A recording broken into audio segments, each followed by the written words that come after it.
గౌరవనీయులు శంకర్ నాయక్ గారు,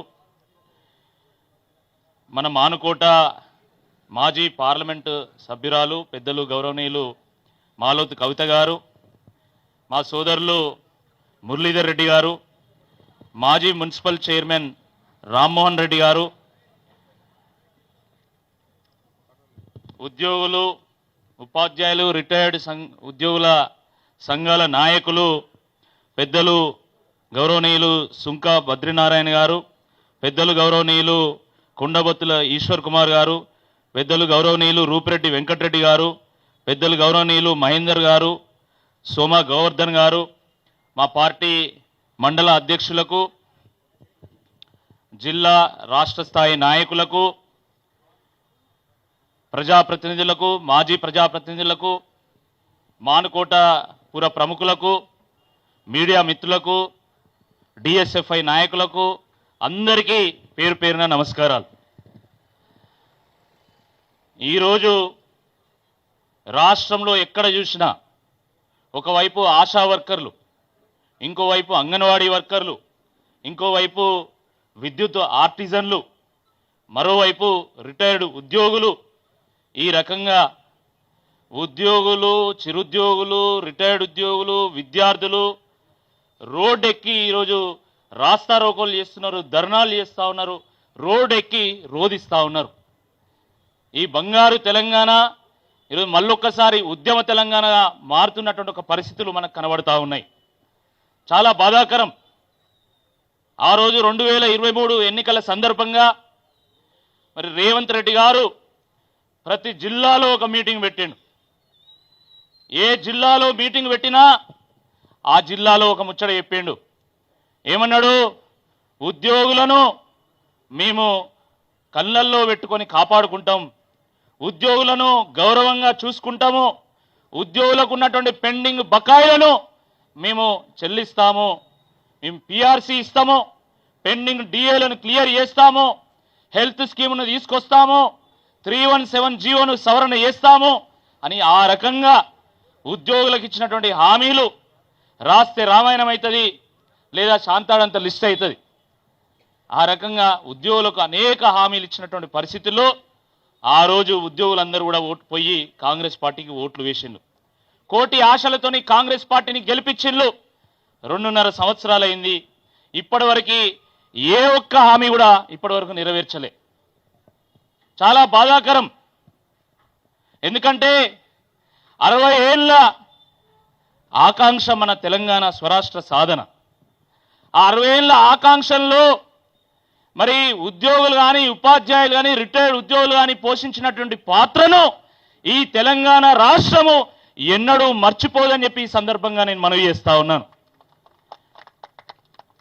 మా ఉద్యోగాలు పోతాయన్న భయాన్ని పక్కన పెట్టి ఆ రోజు వాళ్ళ ఫైళ్లను బల్లాలుగా చేసుకున్నారు, వాళ్ళ కళాలను కత్తులుగా ఎక్కుబెట్టిండ్రు, వాళ్ళ కార్యాలయాలనే యుద్ధ క్షేత్రాలుగా మార్చిన్లు. ఆ రకంగా మరి వాళ్ళు సకల జనుల సమ్మె చేసిండ్రు, పెన్ డౌన్ చేసిండ్రు. బీఆర్ఎస్ పార్టీ నాయకుడు కేసీఆర్ గారు, ఉద్యమ శిఖరమైనటువంటి కేసీఆర్ గారికి వెన్నుముకగా నిలిచిండ్రు. ఆ రకంగా మనకు తెలంగాణ వచ్చింది. నీళ్లు, నిధులు, నియామకాలు అనేటువంటి తెలంగాణ ఉద్యమ ట్యాగ్లైన్లో ఈ ఉద్యోగస్తులు ఆల్రెడీ నియామకమై ఉన్నారు. కడుపు నిండినోడు కదలడు వాస్తవానికి. కానీ నా తెలంగాణ యువకులకు, నా తెలంగాణ రైతులకు, కూలీలకు, చేనేత కార్మికులకు అన్యాయం జరుగుతుందని, కడుపు కాలి కొలువు పోతుందన్న ఏ మాత్రం భయం లేకుండా రోడ్డెక్కి మనతో పాటు, మన బీఆర్ఎస్ పార్టీ నాయకులతో పాటు, కార్యకర్తలతో పాటు వాళ్ళు కూడా రాస్తారోకోలు చేసిళ్ళు, ధర్నాలు చేసిళ్ళు, వంటవార్పు చేసిళ్ళు, సకల జనుల సమ్మె చేసిళ్ళు, పెన్ డౌన్ చేసిళ్ళు. దాని ఫలితంగా కేసీఆర్ గారి నాయకత్వంలో తెలంగాణను మనం సాధించుకున్నాం. ఆ రోజు తెలంగాణ సాధన కోసం కేసీఆర్ గారు జై తెలంగాణ నినాదం ఎత్తుకుంటే పిల్లా జిల్లా ఏకం కాకముందుకే కేసీఆర్ గారికి వెన్నుదన్నిగా నిలిచింది మొట్టమొదట ఎవరు అంటే ఈ ఉద్యోగస్తులు, ఉపాధ్యాయ సంఘాలు, విద్యావంతుల వేదిక అని చెప్పి ఈ సందర్భంగా నేను మనం చేస్తా ఉన్నాను. దాని ఫలితంగా మరి తెలంగాణ రాష్ట్రం వచ్చింది. రాష్ట్రం రావడంలోనే కాదు, ఈ రాష్ట్రాన్ని ముందుకు తీసుకెళ్లడంలో కూడా ఉద్యోగస్తులు ఒక అద్భుతమైనటువంటి ఒక అద్వితీయమైనటువంటి ఒక పాత్రను పోషించారు. తెలంగాణ రాగానే కేసీఆర్ గారు ఈ రాష్ట్రంలో ఉన్నటువంటి ఆత్మహత్యలు ఆగాలి, వలసలు ఆగాలని వారు 24 గంటల కరెంటును తీసుకురావాలని చెప్పేసి వారు ఒక కలగన్నారు. సాగునీళ్ళు తీసుకురావాలి, తాగునీళ్ళు తీసుకురావాలి, పేదరికాన్ని పోగొట్టాలని చెప్పి వారు మిషన్ కాకతీయ, మిషన్ భగీరథ, కాళేశ్వరం 16 సాగునీటి ప్రాజెక్టులు ఏకకాలంలో వారు తీసుకోవడం జరిగింది. అదేవిధంగా మరి వాళ్ళు అనేక అభివృద్ధి కార్యక్రమాలను గ్రామాల్లో ఎక్కడివైనా మనం చూసినాం. ప్రతి గ్రామంలో ఒక డంపింగ్ యార్డ్ కావచ్చు, ఒక శ్మశాన వాటిక కావచ్చు, ఒక విలేజ్ పార్క్ కావచ్చు, లేదా నర్సరీ కావచ్చు, రైతు వేదిక కావచ్చు, ఈ రకంగా ఎన్నో కార్యక్రమాలు కేసీఆర్ గారు తీసుకుంటే కేసీఆర్ గారితో సహా వాళ్ళు అద్భుతమైనటువంటి ఒక పాత్రను పోషిస్తే 10 జిల్లాల వెనుకబడినటువంటి తెలంగాణ ఈరోజు 9 జిల్లాలు వెనుకబడినటువంటి తెలంగాణ ఈరోజు జిఎస్డిపిలో నెంబర్ 1గా, పర్ క్యాపిటల్లో నెంబర్ 1గా, విద్యుత్ వినియోగంలో నెంబర్ 1గా, ఐటీ ఎక్స్పోర్ట్స్లో నెంబర్ 1గా, ఐటీ పెట్టుబడుల్లో నెంబర్ 1గా తీర్చిదిద్దడం జరిగింది. ఇది ఉద్యోగుల యొక్క పాత్ర. మరి దీన్ని మర్చినటువంటి రేవంత్ రెడ్డి గారు మొన్న ఉద్యోగస్తులందరూ ఒక సభ పెట్టుకుంటే ఆడ మమ్మల్ని కోసుకదిన్నా రూపాయి వెళ్ళదు, నన్ను దొంగను చూసినట్టు చూస్తాను, నేను చెప్పులు ఎత్తుకపోతా కావచ్చు అనుకుంటాను ఢిల్లీరా అని మాట్లాడతాడు. దొంగేనా? అగో జనాలే అంటాను దొంగని. అంటే ఎంత ఘోరం అండి. ఉద్యోగస్తులు కేవలం ఉద్యోగస్తులు మాత్రమే కాదు, వాళ్ళు ఉద్యమకారులు. ఈ రాష్ట్ర అభివృద్ధిలో వాళ్ళు పాత్రదారులు. మరి వాళ్ళని పట్టుకొని నన్ను కోసుకదిన్న రూపాయలది వాళ్ళని అవమానపరిచేటువంటి ఒక ప్రయత్నం చేస్తా ఉన్నాడు. ఆయన మొన్న ఒక విద్యా కమిషన్ వేసినాడు. ఆ విద్యా కమిషన్లో అపర మేధావి, ఎందుకంటే ఆయనే చెప్పుకుంటున్నాడు నేనే మేధావి, నాకంటే మేధావి ఇంకెవరు లేడని. ఎవరు ఆకునూరు మురళి ఆయన ఏం రాస్తాడు, ఉద్యోగస్తులు ఫుల్ శాలరీస్ ఇస్తాను, ముఖ్యంగా ఉపాధ్యాయులకైతే బాగా ఇస్తాను, అసలు వీళ్ళకి ఇన్ని శాలరీస్ అవసరం లేదు ఆయన రాస్తాడు. మీరు లక్షలు దోచుకోవచ్చు, కోట్లు దోచుకోవచ్చు, లక్షల రూపాయలు మీరు ఎమ్మెల్యేలుగా, ఎంపీలుగా, మీరు కార్పొరేషన్ చైర్మన్లుగా మీరు జీతాలు పెంచుకోవచ్చు, తీసుకోవచ్చు, మీరు అలవెన్సులు తీసుకోవచ్చు. కానీ ఒక టీచరు ఆయన టెట్ రాసి, బీడీ రాసి, డీడీ రాసి, అనేక పరీక్షలు రాసి ఒక టీచర్ అయ్యి 20 ఏళ్ళు పనిచేస్తే ఏమీ ఆశించకుండా మీలాగా ఆడేడ కమిషన్లు తీసుకోకుండా పిల్లలకు విద్యాబుద్ధులు నేర్పిస్తే ₹1,00,000 వస్తే పోయేది ఏంటంటే నాకు అర్థం కాదు. వాళ్ళని పట్టుకొని వీళ్ళకి జీతాలు బాగా వస్తాయి అని చెప్పి అవమానపరుస్తాడు. ఈ రకంగా రేవంత్ రెడ్డి గారు వాళ్ళని అవమానపరిచేటువంటి ఒక ప్రయత్నం చేస్తాడు.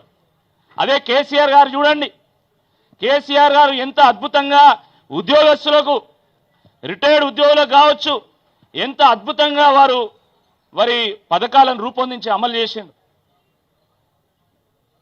ఇంతకుముందు కవితక్క చెప్పింది, మొన్న మేము బీఆర్ఎస్ పార్టీ పరంగా మీరు ఉద్యోగుల కోసము, రిటైర్డ్ ఉద్యోగుల కోసం మేము పోరుబాట పెడితే ఆడ వచ్చినటువంటి పెన్షన్ అధికారులు, ఆడ వచ్చినటువంటి రిటైర్డ్ ఉద్యోగస్తులు వాళ్ళు ఏం చెప్పినంటే బీఆర్ఎస్ పార్టీ ఓడిపోయింది కేవలం 1.5% ఓట్లతో మాత్రమే. ఆ 1.5% ఓట్లు 1.8, ఆ 1.8% ఓట్లతో మాత్రమే, ఆ 1.8% మేము వేస్తేనే కాంగ్రెస్ పార్టీ అధికారులకు వచ్చింది. కానీ ఈరోజు కాంగ్రెస్ పార్టీ మమ్మల్ని మోసం చేస్తూ ఉందని చెప్పేసి వాళ్ళు ఆవేదన చెందుతా ఉన్నారు. మీకు ఓట్లేస్తే మీరు చేసింది ఏంటి? ఈరోజు 0.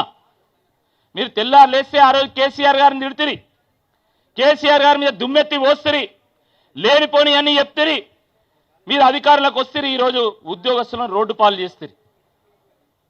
కేసీఆర్ గారు ఏం జీతాలు పెంచలే, ఆయన ఏం చేయలే అని చెప్పి ఇష్టం వచ్చినట్టుగా మాట్లాడాను. కానీ ఈరోజు తెలంగాణ సమాజం ఒక విషయాన్ని గమనించాలి. ఈ రాష్ట్రంలో ఎంతో మంది ముఖ్యమంత్రుల ఇల్లు దిగిపోయిన్లు. కోట్ల విజయభాస్కర్ రెడ్డి గారు ముఖ్యమంత్రి అయ్యిండ్రు, ఎన్టీ రామారావు గారు ముఖ్యమంత్రి అయ్యిండ్రు, రాజశేఖర్ రెడ్డి గారు ముఖ్యమంత్రి అయ్యిండ్రు, కిరణ్ కుమార్ రెడ్డి గారు, రోషయ్య గారు, దాని తర్వాత కేసీఆర్ గారు, ఇప్పుడు రేవంత్ రెడ్డి గారు. కానీ మనం తెలుసుకోవాల్సినటువంటి విషయం ఒకటి ఉన్నది. ఇంతమంది ముఖ్యమంత్రులు అయ్యింది కదా, కోట్ల విజయభాస్కర్ రెడ్డి గారు 10% పిఆర్సీ ఇచ్చిండు, ఎన్టీ రామారావు గారు 10% పిఆర్సీ ఇచ్చిండు, చంద్రబాబు నాయుడు గారు 25% పిఆర్సీ ఇచ్చిండు, రాజశేఖర రెడ్డి గారికి 2 టర్మ్స్ వస్తే ఒకసారి 16% ఇచ్చిండు, ఇంకోసారి 29% ఇచ్చిండు, 39% ఇచ్చిండు. కానీ కేసీఆర్ గారికి ఒక అవకాశం వస్తే పిఆర్సీ కమిటీ ఆ రోజు 29% ఫిట్మెంట్ను ప్రతిపాదిస్తే కేసీఆర్ గారు ఈ తెలంగాణ రాష్ట్ర సాధనలో ఉద్యోగులకు అద్భుతమైనటువంటి ఒక పాత్ర పోషించిందని చెప్పి ఆయన 43% ఫిట్మెంట్ ఇచ్చిండు. 43%.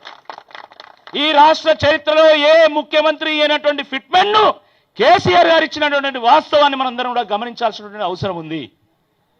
మళ్ళా రెండోసారి అవకాశం వచ్చింది కేసీఆర్ గారికి 2021లో. అప్పుడు ఉన్నటువంటి పిఆర్సీ 7.5% ఫిట్మెంట్ను ప్రతిపాదిస్తే కేసీఆర్ గారు పెద్ద మనసు చేసుకొని ఉద్యోగస్తులను గుండెల్లో పెట్టుకొని చూసుకోవాలనుకొని 30% ఫిట్మెంట్ ఇచ్చిండు. 30% ఫిట్మెంట్. కరోనా వచ్చింది, రాష్ట్రానికి ఆదాయం లేదు, ప్రభుత్వానికి ఆదాయం లేదు, అయినా కూడా నా ఉద్యోగస్తులు గౌరవంగా జీవించాలని చెప్పేసి వాళ్ళ వేతనాలను 30% పెంచిండు. దిగిపోయే సమయానికి కేసీఆర్ గారు ముఖ్యమంత్రిగా దిగిపోయే ముందు కూడా నేను గెలిచినాక మళ్ళీ మీకు పిఆర్సీ ఇస్తా, అప్పటి వరకు మీకు ఐఆర్ ఇస్తా అని చెప్పేసి 5% ఐఆర్ని కూడా ఇచ్చిండు. ఈ రాష్ట్ర చరిత్రలో తెలంగాణ రాష్ట్రం వచ్చే కంటే ముందు 30 ఏళ్లలో 110% ఫిట్మెంట్ ఇస్తే కేసీఆర్ గారు 9.5 ఏళ్లలో 78% ఫిట్మెంట్ ఇచ్చిండు. 73% ఫిట్మెంట్, 5% ఐఆర్. ఇది కేసీఆర్ గారి యొక్క ఘనత. కానీ బాధాకరం, కేసీఆర్ గారు ఇంత చేస్తే ఆయన ఏం చేయలేదని చెప్పి దుమ్మతి వస్తే ఆ రోజు ఉద్యోగస్తులు నమ్మిండు. వాళ్ళ తప్పేం లేదు. మైకు పట్టుకున్న ప్రతి నాయకుడు కేసీఆర్ గారు ఫామ్ హౌస్ ఉన్నాడు, కేసీఆర్ అట్లా చేసిండు, కేసీఆర్ ఇట్లా చేసిండు, కేసీఆర్ ఏం చేయలేదంటే వీళ్ళందరూ నమ్మిండు. కానీ మీరందరూ కూడా ఒక్కసారి ఆలోచించాలా. కేవలం ఉద్యోగస్తుల గురించే కాదు, కేసీఆర్ గారు ఎంత గొప్ప నాయకుడు అంటే చిరు ఉద్యోగుల గురించి కూడా ఆలోచించు. చిరు ఉద్యోగుల గురించి ప్రతి గ్రామంలో ఆశా వర్కర్లు ఉంటారు. పచ్చి బాలింత నుండి పండి ముసలోళ్ళ వరకు ఎవరు కన్నీళ్లు కాల్చినా ఆ కన్నీళ్లను తూడ్చేది ఆశా వర్కర్. ఎవరైనా ఆడబిడ్డ నీళ్లు పోసుకుంటే అత్తమామ బాయికాడికి పోయినా, పొలం కాడికి పోయినా, భర్త ఉద్యోగానికి పోయినా ప్రతి నెల ఆ ఆశా వర్కరు ఆ బాలింత ఇంటికి పోయి ఆ బాలింతను వ్యాన్ ఎక్కించుకొని ప్రభుత్వ ఆసుపత్రికి తీసుకెళ్ళి అక్కడ టెస్టులు చేయించి మందులు రాయించి ఆ మందులను తీసుకొని మళ్ళీ ఆడబిడ్డను ఇంటికి మళ్ళీ చేర్చేది. అట్లా 9 నెలలు. కేవలం అదే కాదు, డెలివరీ అయినాక తల్లి బిడ్డను క్షేమంగా కేసీఆర్ కిట్టి ఇప్పించి 12,000 రూపాయలు ఇప్పించి ఇంటికి పంపించేది ఆశా వర్కర్. ఏ ఆశ లేకుండా వాళ్ళు పనిచేస్తారు. అలాంటి ఆశా వర్కర్లు అనే బదులు అమ్మ అంటే బాగుంటుంది, తల్లి పాత్ర పోషిస్తారు. అలాంటి అమ్మల యొక్క కష్టం తెలిసినటువంటి కేసీఆర్ గారు వచ్చి రాగానే 2,000 రూపాయలు ఉన్నటువంటి ఆశా వర్కర్ల జీతాన్ని 9,900 రూపాయలకు చేర్చిండు. మన అంగన్వాడీలో పనిచేసేటువంటి ఆయమ్మలు ఉంటారు, ఎవరు పట్టించుకోరు పాపం వాళ్ళని. వాళ్ళ జీతము 2,700 ఉండే, కేసీఆర్ గారు వచ్చిన తర్వాత 7,800 చేసిండు. 7,800. అంగన్వాడీ టీచర్లు ఉంటారు, వాళ్ళ జీతము 3,500 ఉండే, కేసీఆర్ గారు వచ్చినాక వాళ్ళ జీతాన్ని 13,500 చేసిండు. 13,500. మన గ్రామ పంచాయతీ సిబ్బంది మన చుట్టే ఉంటారు. వాళ్ళు గ్రామ పంచాయతీ సిబ్బంది యొక్క జీతాలు 3,500 ఉండే, కేసీఆర్ గారు వచ్చిన తర్వాత 9,500 చేసిండు. మన మున్సిపాలిటీలో ఉన్నటువంటి మున్సిపల్ సిబ్బంది వాళ్ళ జీతం 6,000 రూపాయలు ఉండే, కేసీఆర్ గారు వచ్చిన తర్వాత వాళ్ళ జీతాన్ని ఈరోజు 16,000 రూపాయలు చేసిండు. హోంగార్డులు ఇక్కడ ఉన్నారు, చాలామంది హోంగార్డులు ఇక్కడ మన మధ్యలో ఉన్నారు. తెలంగాణ రాష్ట్రం రాకముందుకు 2014లో వాళ్ళ జీతం 9,000 ఉండే, కేసీఆర్ గారు వచ్చిన తర్వాత వాళ్ళ జీతాన్ని 28,000 చేసిండు. మన గ్రామాల్లో ఉన్నటువంటి ఫీల్డ్ అసిస్టెంట్ల యొక్క జీతము 5,400 రూపాయలు ఉండే, కేసీఆర్ గారు వచ్చిన తర్వాత 12,120 రూపాయలు చేసిండు. సమగ్ర శిక్ష అభియాన్ వర్కర్స్ ఉంటారు, వాళ్ళ జీతము 6,000 ఉండే, ఈరోజు వాళ్ళ జీతాన్ని 18,000 చేసిండు. 104 ఎంప్లాయీస్ వాళ్ళ జీతము కేవలం 14,000 ఉండే, కేసీఆర్ గారు వచ్చిన తర్వాత 26,000 చేసిండు. 108 ఎంప్లాయీస్ వాళ్ళ జీతం 18,000 ఉండే, కేసీఆర్ గారు వచ్చిన తర్వాత 30,000 చేసిండు. గంత ఎందుకంటే మన గ్రామాల్లో ఆర్పీలు ఉంటారు, ఆర్పీలను ఎవడన్నా పట్టించుకునేదా? వాళ్ళ గుర్తింపు ఉండేనా? వాళ్ళ గౌరవం ఉండేనా? కేసీఆర్ గారు వచ్చిన తర్వాత ఈ ఆర్పీలకు కూడా ఒక గౌరవం ఇవ్వాలి, వాళ్ళ గుర్తింపు ఇవ్వాలని చెప్పేసి వాళ్ళకు కూడా 6,000 రూపాయల జీతం ఇచ్చిండు. అంతకుముందు ₹1 జీతం లేదు వాళ్ళకు. మన గ్రామాల్లో ఉండేటువంటి విఓఏలను కూడా గుర్తించాలి, వాళ్ళను కూడా గౌరవించాలని చెప్పేసి ₹1 అంతకుముందు లేకపోయినా కూడా విఓఏలకు 5,000 రూపాయల జీతం ఇచ్చిండు కేసీఆర్. ఇది కేసీఆర్ గారు అంటే. చిరు ఉద్యోగులను కూడా పెద్ద మనసుతో చూసిండు కేసీఆర్ గారు, పెద్దగా గౌరవించిండు కేసీఆర్ గారు. కానీ బాధాకరమైనటువంటి విషయం ఏంటంటే ఇంత చేసినటువంటి కేసీఆర్ గారిని ఆ రోజు ఓడించిండు. సరే, ప్రజాస్వామ్యంలో ప్రజలు ఎవరినైనా గెలిపిస్తారు, ఎవరినైనా ఓడిస్తారు, అది వేరే విషయం. కానీ 2023లో మరి అనేక హామీలు ఇచ్చింది కాంగ్రెస్ పార్టీ. వాళ్ళు అధికారంలోకి వచ్చిండ్రు. అధికారంలోకి వచ్చిన తర్వాత నువ్వు ఏ మాట ఇచ్చినావో ఆ మాట మీద నిలబడాలి. కానీ ఏం జరిగింది? మూడేళ్ళు కావస్తున్నది. కేసీఆర్ గారు 3 DL పెండింగ్లో పెట్టిండ్రు. చాలామంది 3 DL పెండింగ్లో పెట్టిండ్రని చెప్పి అసంతృప్తి చెందిండ్రు. కానీ ఎందుకు పెట్టిండు? ఆ రోజు కరోనా సమయంలో ఆదాయం లేదు రాష్ట్రానికి. కాళేశ్వరం ప్రాజెక్టు 1,00,000 కోట్లు పెట్టి ఆయన కడితే కేంద్రం ₹1 కూడా ఇవ్వలేదు దానికి. మిషన్ భగీరథ ఎన్నో అద్భుతమైనటువంటి పథకాలను, రైతు బంధు ఇలాంటి అద్భుతమైనటువంటి పథకాలు పెడితే కూడా కేంద్రం ₹1 ఇవ్వలే. ఇన్ని పథకాలను ఏకకాలంలో వారు అమలు చేసింది కాబట్టి ఆర్థిక ఇబ్బందుల కారణంగా 3 DLను పెండింగ్లో పెట్టిండు. 3 DLను పెండింగ్ పెడితే ప్రపంచం అంతా బద్దలైనట్టుగా కాంగ్రెస్ పార్టీ వాళ్ళు గొంతు చించుకొని మాట్లాడిండ్రు. సరే, అయిపోయింది. మరి మీరేం చేసిండ్రు? మీరు అంత పొడుగు ఇంత పొడుగు అంటారు కదా, మరి మీరేం చేసిండ్రు? మీరు ఇంకొక 3 DL పెండింగ్లో పెట్టిండ్రు. 3 ఏళ్ళు కానీ 3 DL పెండింగ్లో పెట్టింది. ఇప్పుడు 6 DL పెండింగ్లో పెట్టింది. 6 DL పెండింగ్లో పెట్టడం అంటే మామూలు విషయం కాదు. అది 15% హైకును ఈరోజు వాళ్ళు కోల్పోతా ఉన్నారు. ఒక్కొక్క DA వస్తే ఆ DA మీద మళ్ళీ DA వస్తుంది, మళ్ళీ DA వస్తుంది, అంటే కాంపౌండింగ్ అవుతుంది. అదంతా కూడా ఈరోజు ఉద్యోగస్తులు కోల్పోయేటువంటి ఒక పరిస్థితి ఉన్నది. 15% DA కోల్పోయింది. ఏందండి ఈరోజు నిత్యావసర ధరలు, వస్తువుల యొక్క ధరలు ఆకాశాన్ని అంటున్నాయి. 500 పట్టకపోతే వారం రోజులకు కావాల్సినటువంటి కూరగాయలు కూడా వస్తలేవు. ఆయిల్ ప్యాకెట్ల ధర ఎట్లా పెరిగింది, ఉప్పు పప్పులు అన్ని ధరలు పెరిగిపోయినాయి. అన్ని ధరలు పెరిగిపోయినా కూడా ఉద్యోగస్తుల జీతాలు పెంచట్లేదు. విద్య, వైద్యము, రవాణా ఖర్చులు పెరిగిపోయినాయి, కానీ వాళ్ళ జీతాలు మాత్రం పెంచడం లేదు. మూసీ కోసం 1,00,000 కోట్లు ఖర్చు పెట్టడానికి డబ్బులు ఉంటాయి, ఫ్యూచర్ సిటీ కోసం 1,00,000 కోట్లు ఖర్చు పెట్టడానికి డబ్బులు ఉంటాయి. అందాల పోటీలు నిర్వహించుకోవడానికి దాని మీద కమిషన్ 100 కోట్లు, అందాల పోటీల కోసం 100 కోట్లు ఖర్చు పెట్టడానికి డబ్బులు ఉంటాయి. ఆ మెస్సీతోని వాళ్ళ మనవని యొక్క సరదా తీర్చడానికి, ఫుట్బాల్ నిర్వహించడానికి డబ్బులు ఉంటాయి. మీ మంత్రులు హైదరాబాద్ నుంచి నల్గొండకు, నల్గొండ నుంచి హైదరాబాద్ పోవడానికి హెలికాప్టర్ వేసుకొని పోవడానికి డబ్బులు ఉంటాయి.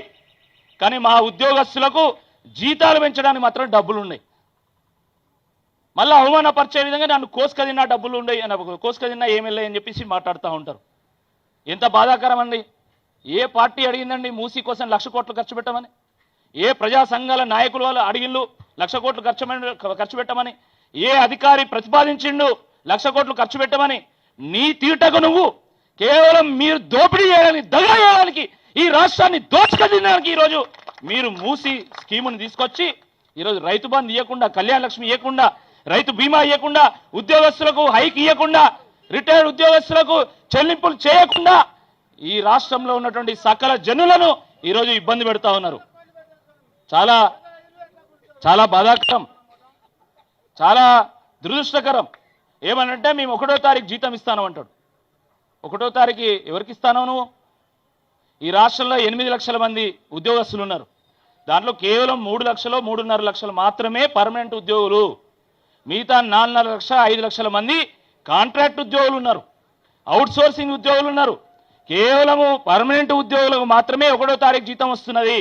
కాంట్రాక్ట్ ఉద్యోగులకు 2 నెలలకు ఒకసారి, 3 నెలలకు ఒకసారి జీతం ఇస్తాను. అవుట్ సోర్సింగ్ వాళ్ళకైతే 5-6 నెలలకు ఒకసారి జీతం ఇస్తా ఉన్నారు.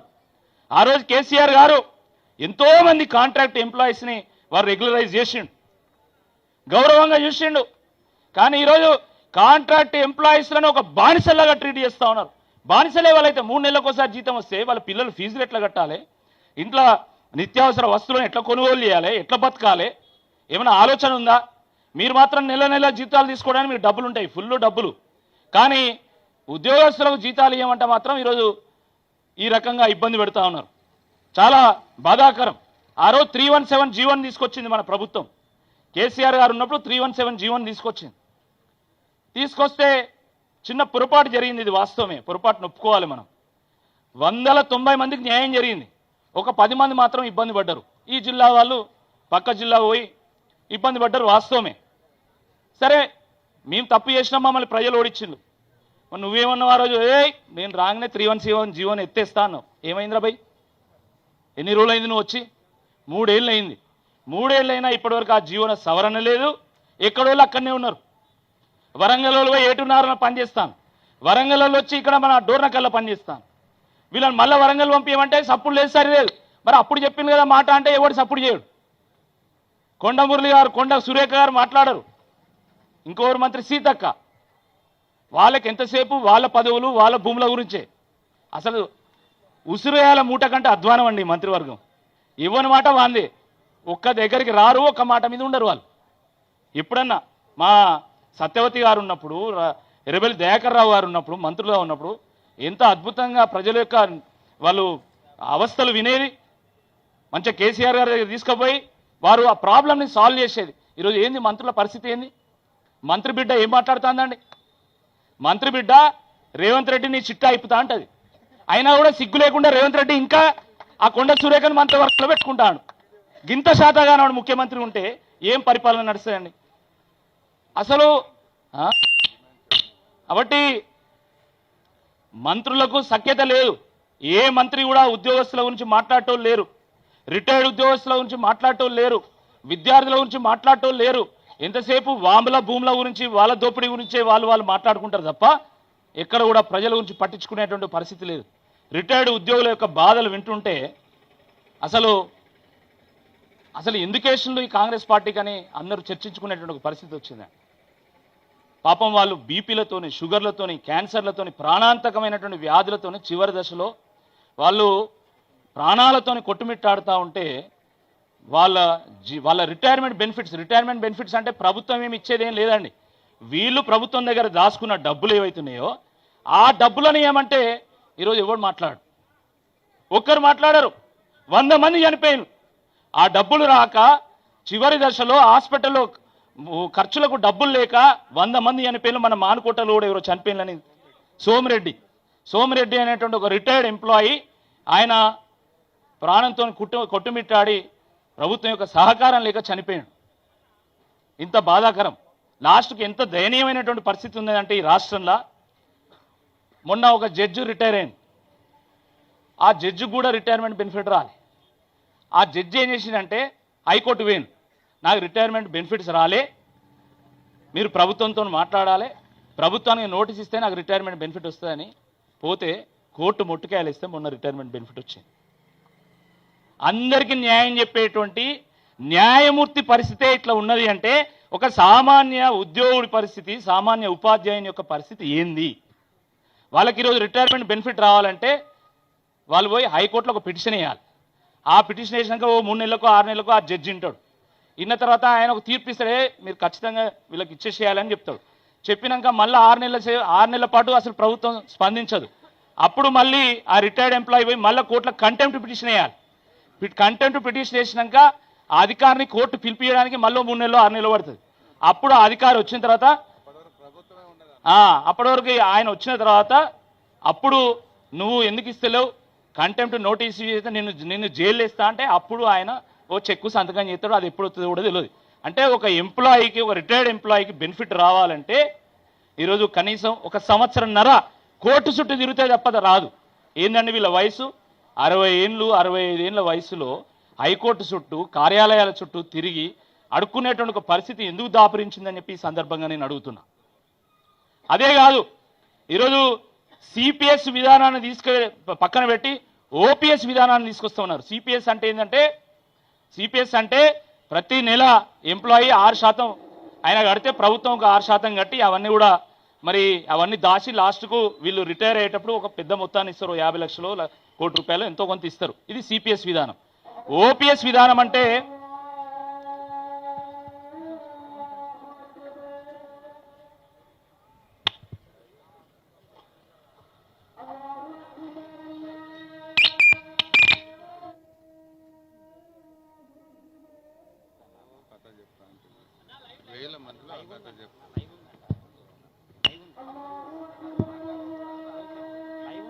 కాబట్టి ఓపీఎస్ అంటే ఓల్డ్ పెన్షన్ స్కీమ్.